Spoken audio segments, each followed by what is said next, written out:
নমস্কার, news 18 Bangla digital পেজে আমি শরদিন্দু আপনাদের স্বাগত জানাই।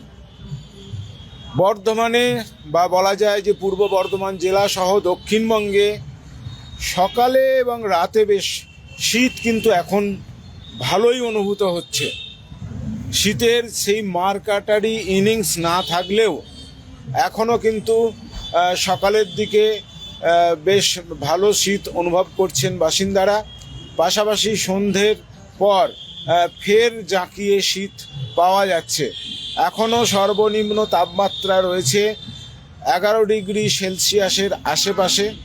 গত 24 ঘন্টায় বর্ধমানে সর্বনিম্ন তাপমাত্রা ছিল 11.2 ডিগ্রি সেলসিয়াস। আরও বেশি শীত রয়েছে বাঁকুড়ায়। বাঁকুড়া জেলায় সর্বনিম্ন তাপমাত্রা রেকর্ড হয়েছে 8.6 ডিগ্রি সেলসিয়াস। অর্থাৎ কতটা বেশি শীত তা কিন্তু বুঝতেই পারছেন। পুরুলিয়াতেও জাঁকিয়ে শীত রয়েছে। হুগলিতেও এই বর্ধমানের মতোই এক গ্রামীণ এলাকায় সেখানে 11 ডিগ্রি সেলসিয়াসের আশেপাশে শীত রয়েছে। সব মিলিয়ে এখন শীত কিন্তু সকালের দিকে ভালোই থাকছে, আবার সূর্য ডুবলেই আবার সেই শীতের তীব্রতা অনুভব করা যাচ্ছে। তবে দুপুরের দিকে শীত অপেক্ষাকৃত অনেকটাই কম, বরং রোদে বিশেষ দাঁড়িয়ে থাকা যাচ্ছে না সেটা বলা যেতেই পারে। এবং এই যে শীত এখনও তার ইনিংস চালিয়ে যাচ্ছে, এটা কিন্তু কৃষির ক্ষেত্রে কৃষকদের ক্ষেত্রে খুবই একটা ভালো খবর। কারণ হচ্ছে আলু চাষের জন্য কড়া শীতের প্রয়োজন, সেই সঙ্গে দরকার রৌদ্রোজ্জ্বল পরিবেশ। এবং এবছর এখনও পর্যন্ত কুয়াশার সেই তীব্রতা এই দক্ষিণবঙ্গে দেখা দেয়নি। এটাও আলু চাষের পক্ষে কিন্তু খুবই একটা ভালো ব্যাপার, কারণ অনুকূল পরিবেশ। কারণ হচ্ছে যে এই যদি কুয়াশা, দিনের পর দিন কুয়াশা মেঘলা আবহাওয়া থাকে, সেক্ষেত্রে কিন্তু একটা ধসা রোগের সম্ভাবনা থেকে যায় আলু চাষের ক্ষেত্রে। কিন্তু এবার অনুকূল আবহাওয়া রয়েছে। শীত বেশ একটা বড় সময় ধরে, বেশি দিন ধরে শীত রয়েছে।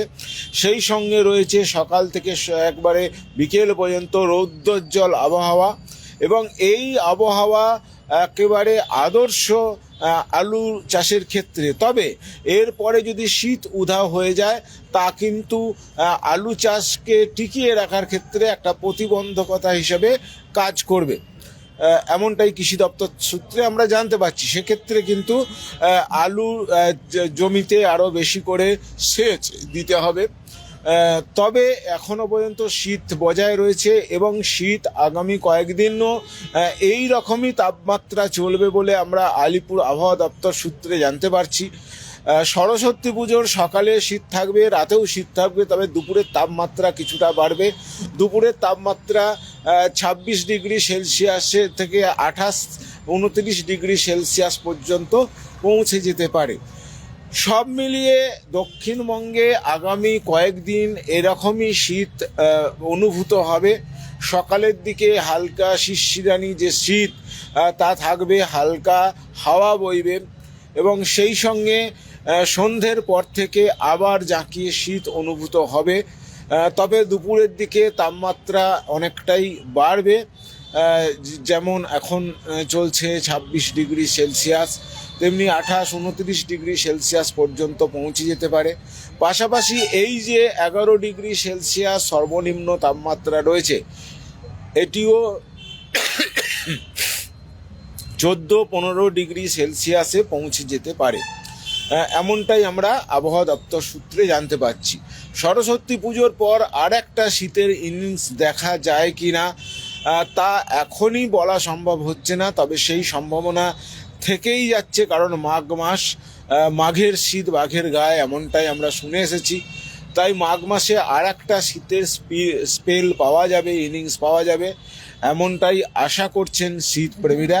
এখন তাদের সেই আশা কতটা বাস্তবায়িত হয় সেটাই দেখার। আপাতত এই লাইভ এখানে শেষ করছি। সারাদিন অন্যান্য খবর নিয়ে আবার লাইভে আসবো। সব খবর সবার আগে দেখার জন্য চোখ রাখুন নিউজ 18 বাংলা ডিজিটালে।